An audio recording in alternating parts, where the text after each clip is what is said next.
Hey guys, this is Comic Ken, and this is a subject I don't think many people talk about in comics or web comics or just the manga comics industry in general. And that is when you hit your stride as a creator. When you just have that style, that ability. It's that time when your style, your skills, your ability, your popularity, and your money all comes together into like a perfect storm, and you're just hitting your stride, and you're able to just make stuff, and it grows money.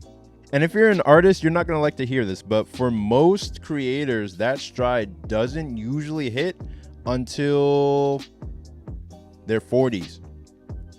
That's something that I've noticed over time, is that if an artist has created for a nice long period of time, they won't hit their real stride until their 40s, where they're making projects, where they have enough life experience, where their work is just able to garner attention and garner financial success like they've never had before, where they're able to just create things and people are like, this is awesome, this is amazing.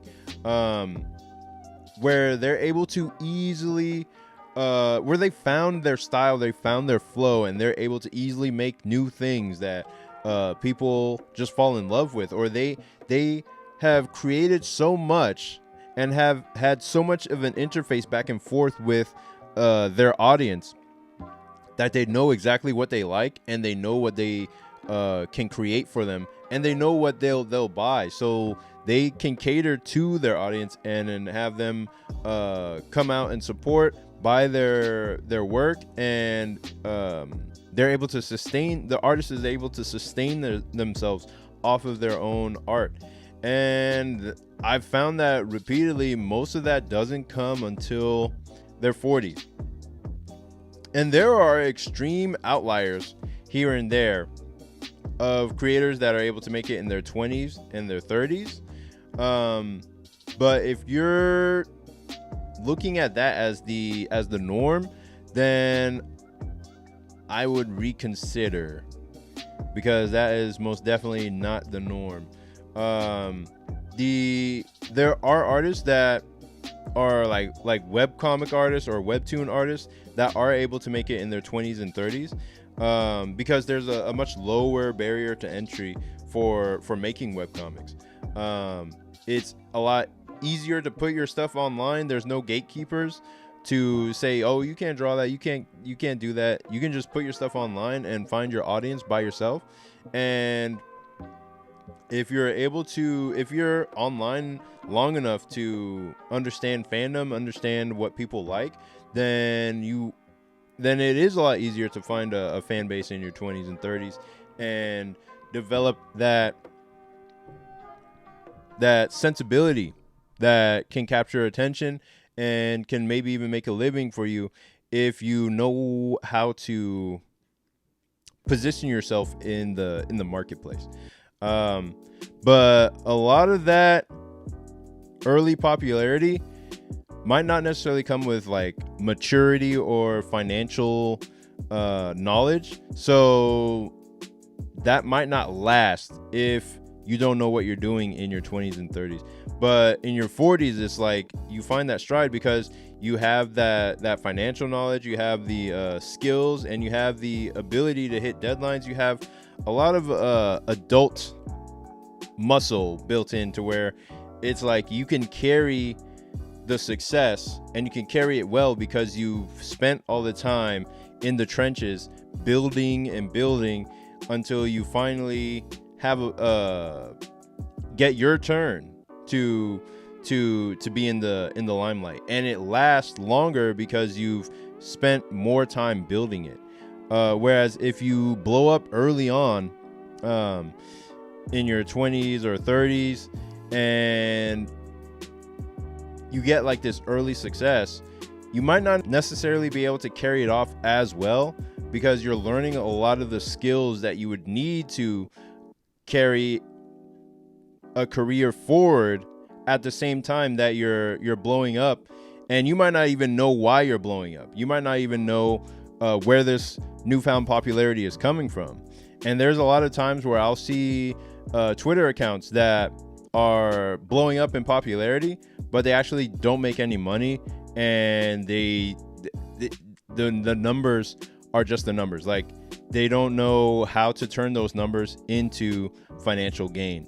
And later on in your career, when you have that knowledge, when you have an understanding, or when you have the right people behind you, then you are able to turn that stuff into a financially stable situation. Whereas if you're in your 20s, you might spin out or burn out, or not have the emotional or physical maturity to continue that level of success for a longer period of time. So when you do hit that stride of your 15 minutes of fame in your 40s, you're able to carry it for a lot longer because you've built all the muscles that are necessary to carry it. And when I talk about creators in their 40s blowing up and having a longer sustainable career, I'm mainly looking at the mainstream comics industry, where you have creators like Ryan Stegman, you have creators like Brett Booth, you have creators like David Finch or Greg Capullo, who found their stride in their 40s and 50s and built a fan base over time to be able to enjoy the success that they find later in their career.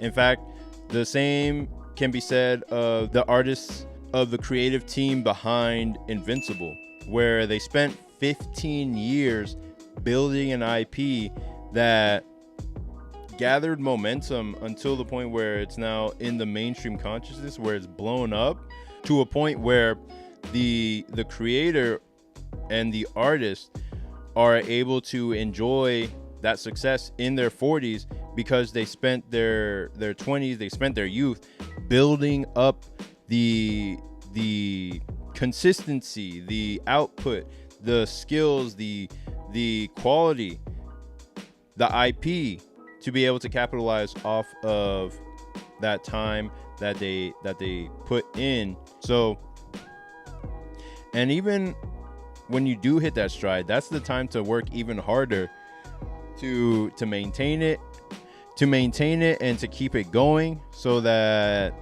you just can have as much financial success as you can possibly obtain, and set yourself up, set your family up, so that they don't starve, and you can take care of them and all that kind of stuff. So that is the long game. That is the game that I'm playing, because I didn't blow up in my 20s. I wasn't online long enough to understand how social media works. And in fact, I didn't want to be a YouTuber. I didn't want to be on social media all the time. I just wanted to post and leave, back in like how I did back in the DeviantArt days, where you just post and leave, and then if you got a comment, you just be happy about it and then go on about your day. But taking it seriously now, I see how long it's actually going to take, and I'm not trying to blow up in the next year or two. I'm playing the long game of maybe in 15 years, after I've done who knows how many chapters of my webcomic projects, of whatever I'm doing, to get it to a point where it is franchise ready. It has enough quality material to where people are like, oh, there's a whole lore behind this, there's depth here, there's stuff that I can like enjoy here, and that I've built that solid foundation, that solid base of work to carry to blow up in my later years, and then keep that momentum going moving forward. So yeah, like I said, I'm not expecting to blow up anytime soon. If anything, I'm just hoping that I can create something that resonates with people, and is something that they'll enjoy. And because I already enjoy making it, so I hope I can get other people to enjoy reading it as well. And the thing that I'm working on that I'm hoping that people will enjoy is my latest webcomic, Saintly. It is a demon chase horror action comedy about two best friends who have to outrun the demon loan sharks that they borrowed from. Basically, it's like Scooby-Doo meets K-pop Demon Hunters without the K-pop. And the story backs the main character into a corner where she has to decide between the hard path to success or lose her soul to the lure of easy money. And we get to see the ramifications of her choice and if she can hide this deal with the devil from her friend or if it will tear them apart. And I hope you read my comic in the description and check out the story. It should appear in your email inbox or your spam folder if you don't see it.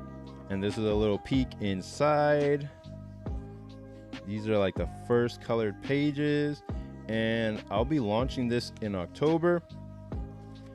And it'll be a full launch. You'll be able to read it. I'm probably gonna try to do a website or something like that to where people can read it as a webcomic, and I'll be posting on Webtoons and Tapas and Global Comics, wherever you can read comics. I'll be posting it so that you guys can check it out. But until then, I'll just be drawing pages, drawing chapter 3, and working on that buffer so that we can get some more material out there. And yeah, that's pretty much it for this video. Thanks for watching. Please rate, comment, and subscribe, and I'll see you in the next one. Peace.